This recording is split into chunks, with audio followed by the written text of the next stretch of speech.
할렐루야. 사랑하는 대강의 가족 여러분, 오늘 하루도 하나님의 말씀과 동행하는 삶이 되길 소망합니다. 오늘 함께 나눌 하나님의 말씀은 룻기 1장 15절에서 18절 말씀입니다. 나오미가 또 이르되 보라 내 동서는 그의 백성과 그의 신들에게로 돌아가나니 너도 너의 동서를 따라 돌아가라 하니 룻이 이르되 내게 어머니를 떠나며 어머니를 따르지 말고 돌아가라 강권하지 마옵소서. 어머니께서 가시는 곳에 나도 가고 어머니께서 머무시는 곳에도 나도 머물겠나이다. 어머니의 백성이 나의 백성이 되고 어머니의 하나님이 나의 하나님이 되시리니 어머니께서 죽으시는 곳에서 나도 죽어 거기 묻힐 것이라. 만일 내가 죽는 일 외에 어머니를 떠나면 여호와께서 내게 벌을 내리시고 더 내리시기를 원하나이다 하는지라. 나오미가 룻이 자기와 함께 가기로 굳게 결심함을 보고 그에게 말하기를 그치니라. 아멘. 로마서 2장 28절 9절에 이런 말씀이 있습니다. 무릇 표면적 유대인이 유대인이 아니요 표면적 육신의 할례가 아니니라. 오직 이면적 유대인이 유대인이며 할례는 마음에 알지니. 예수님 당시에도 이스라엘에는 선민 사상이 아주 강했습니다.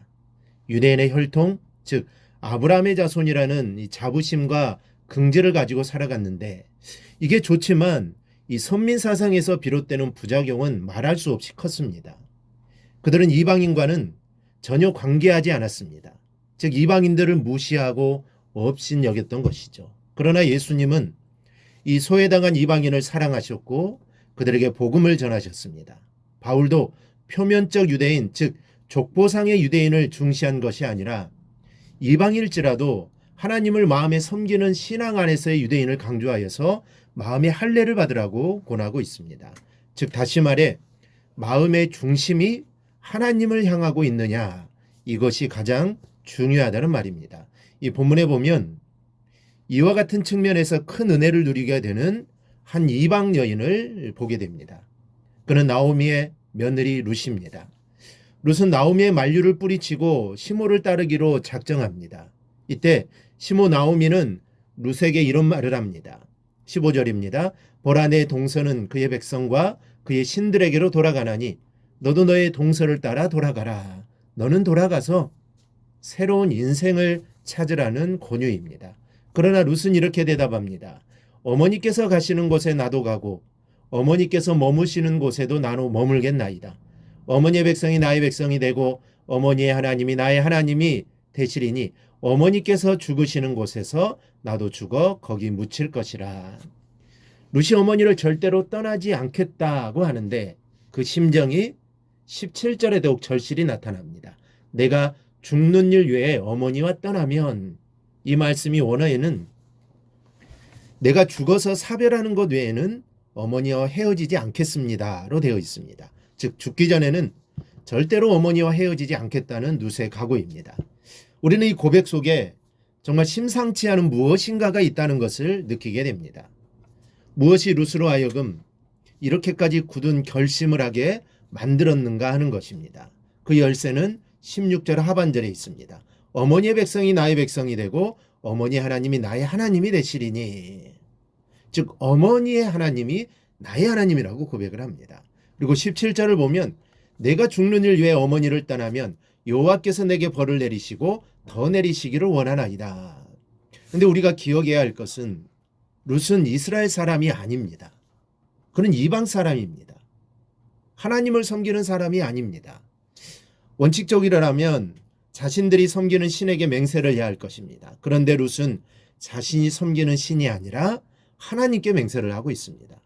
어떻게 이방신을 섬기는 여인이 이렇게 변화가 되었을까요? 아마 시어머니인 나오미를 통해서일 겁니다. 그는 나오미의 삶과 인격, 그리고 무엇보다도 그녀가 믿고 있는 신인 여호와 하나님에 대한 이 동경 때문이었을 것입니다. 즉 룻은 남편과 자식을 모두 잃게 된 상황 가운데서도 굽히지 않고 투철한 신앙적 삶을 살아가는 시어머니 나오미의 삶과 인격, 그리고 특별히 그의 신앙의 감화를 받아서 그녀가 믿고 있는 여호와 하나님의 살아계심을 믿게 되었고, 그래서 그 하나님의 백성이 되기를 간절히 사모하게 되었던 것입니다. 이처럼 하나님의 백성이 투철한 신앙의 삶을 살아갈 때 세상에 속한 사람들이 감화를 받아서 하나님의 살아계심을 믿고 하나님께로 돌아오게 되는 것입니다. 아무리 많은 말을 하고 아무리 논리적인 설명을 한다고 해도 이와 같은 투철한 신앙의 삶을 보여주지 않는다면 그 말과 논리는 아무런 힘도 발휘할 수 없게 되는 것입니다. 신앙적인 감화를 끼치는 삶보다 더 좋은 전도 방법은 없습니다. 그래서 예수님께서도 제자들에게 너희는 세상의 빛이다 라고 말씀하시면서 이같이 너희 빛을 사람 앞에 비치게 하여 저희로 너희 착한 행실을 보고 하늘에 계신 너희 아버지께 영광을 돌리게 하라 말씀하십니다. 그러므로 우리는 언제나 세상 사람들에게 이 신앙적인 감화력을 끼칠 수 있는 거룩한 삶을 살아가야 합니다. 세상의 풍습을 쫓아 악을 행하지 말고 오직 하나님 앞에서 진실하고 정결한 삶을 살아가야 합니다. 바로 이것이 우리가 할 수 있는 가장 강력한 전도입니다. 우리가 이러한 삶을 살아갈 때 이 세상에 속한 수많은 사람들이 하나님의 살아계심을 믿고 또 기뻐하며 하나님께로 돌아오게 될 것입니다. 그리고 오늘 본문을 보면 룻은 이렇게 고백합니다. 당신의 하나님은 나의 하나님이 되실 것입니다. 엘리사도 이와 같은 신앙을 고백한 적이 있습니다. 스승이 엘리야가 겉옷을 취하여 요단강 물을 가르고 건넌 후에 회리바람을 타고 승천하자 엘리사가 엘리야의 몸에서 떨어진 겉옷을 주워 가지고 요단 언덕에 서서 이렇게 외칩니다. 엘리야의 하나님은 어디 계십니까? 이는 엘리야의 하나님은 나에게도 함께 하신다는 뜻입니다. 엘리야의 하나님은 곧 나의 하나님이요 엘리야에게 역사하신 하나님 또한 나에게도 역사하시는 하나님이시라는 고백입니다.